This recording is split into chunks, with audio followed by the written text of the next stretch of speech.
Le droit est seulement efficace s'il est mis en œuvre et que ses règles, processus et obligations sont suivis et respectés. S'assurer de cela fait partie de ce que nous appelons la conformité et l'application.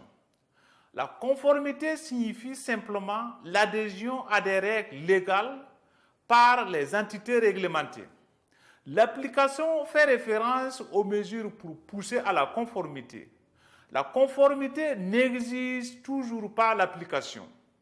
Souvent, il est entièrement volontaire.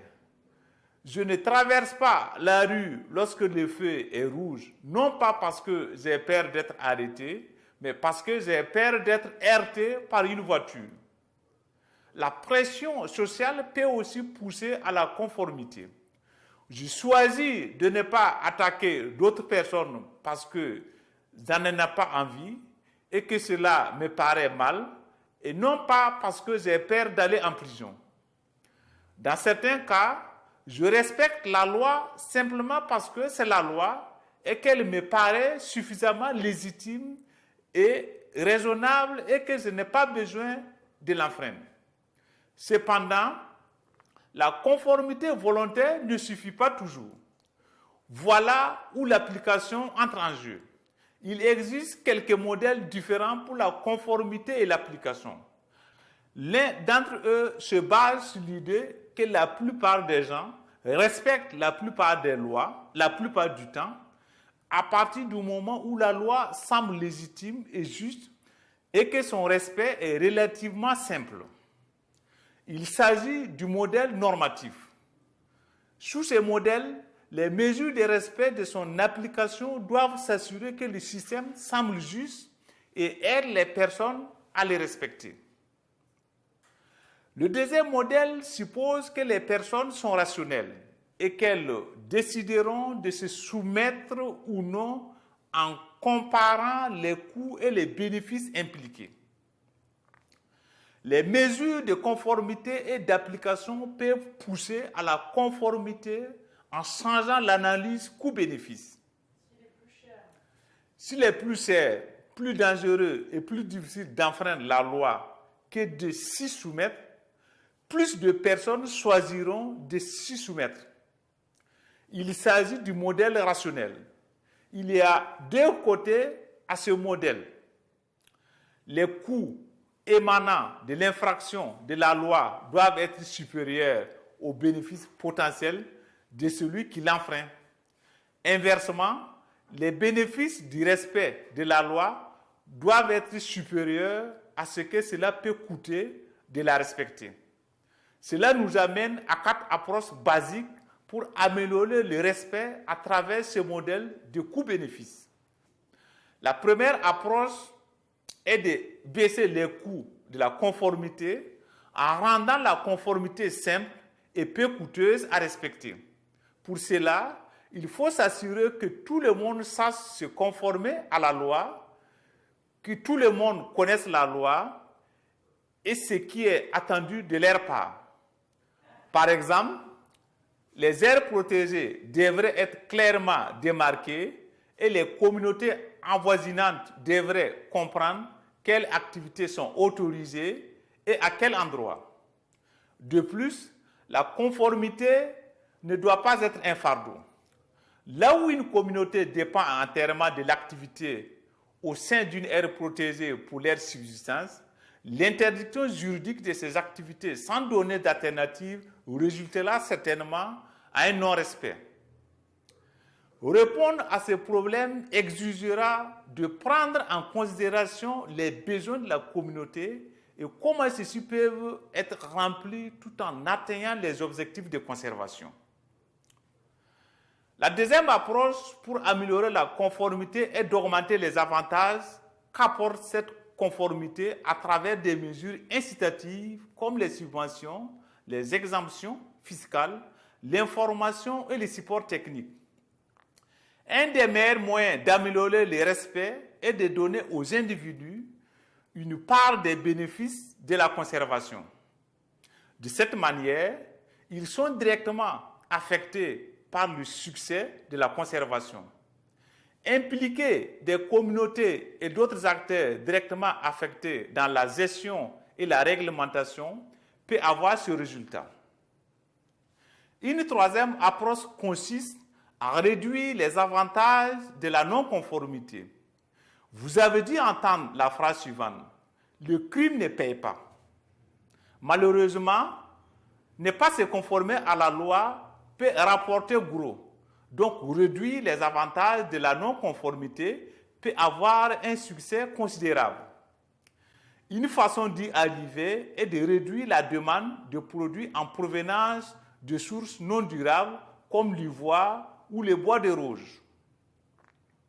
Là où le dommage environnemental est causé par les marchés internationaux, comme c'est souvent le cas, la réduction de la demande peut exiger une coopération transnationale et une action significative de la part des pays importateurs. Cependant, réduire la demande peut aussi être une stratégie efficace au niveau local où les produits non durables sont à destination des marchés locaux. Par exemple, l'augmentation de la disponibilité en ressources énergétiques peut réduire la demande en charbon récolté illégalement. Là où la demande conduisant à la perte de biodiversité est locale, il est important de comprendre les besoins locaux et les alternatives durables possibles. Une dernière approche pour améliorer le respect sous le modèle rationnel consiste à directement augmenter le coût du manque de conformité à travers la poursuite pénale ou des mesures administratives ou civiles d'application. L'application peut remplir trois fonctions de base. D'abord, la punition ou la rétribution. Cela peut améliorer le respect sous le modèle normatif en créant un système qui semble juste. La punition excessive ou disproportionnée peut saper cette fonction et faire perdre de sa légitimité au droit. Une deuxième fonction est la prévention directe en s'assurant que les cibles de l'application ne peuvent pas à nouveau enfreindre la loi. Elle accomplit cela en emprisonnant les transgresseurs ou en éliminant les moyens permettant de mettre en œuvre leurs activités, en confisquant l'équipement, en révoquant des permis et en détruisant les moyens financiers par le biais d'amendes. L'impact de la prévention directe est d'autant plus grand lorsqu'elle cible les plus gros joueurs et leur cause le plus grand préjudice. Retirer un simple braconnier ne va pas significativement réduire le manque de conformité là où il y a des milliers d'autres cas de braconnage. Cependant, supprimer le baron d'une organisation criminelle peut avoir des effets significatifs sur le marché illégal dans son ensemble. La troisième fonction de l'application est la dissuasion. Punir les transgresseurs envoie un message aux autres transgresseurs. S'ils enfreignent la loi, les conséquences seront plus graves que les bénéfices potentiels.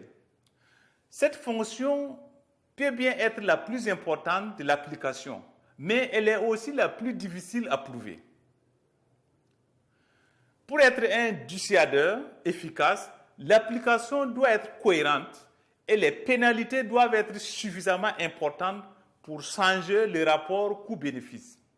Le risque d'être attrapé, multiplié par le coût de la punition, doit être supérieur au bénéfice que peut apporter la non-conformité. Le respect et la conformité fonctionnent un peu différemment au niveau international. Lorsque des pays ne respectent pas leurs obligations, nous ne pouvons pas vraiment les emprisonner. Mais il existe des moyens pour promouvoir et faciliter le respect des obligations internationales et de résoudre les conflits qui émergent entre pays. Bien que le droit international ne contienne pas de mécanismes d'application globale comme un système judiciaire mondial, en règle générale, les États le respectent. Le respect du droit international a lieu pour diverses raisons, à savoir réputation, réciprocité, bénéfice du respect ou coût élevé donc du manque de conformité.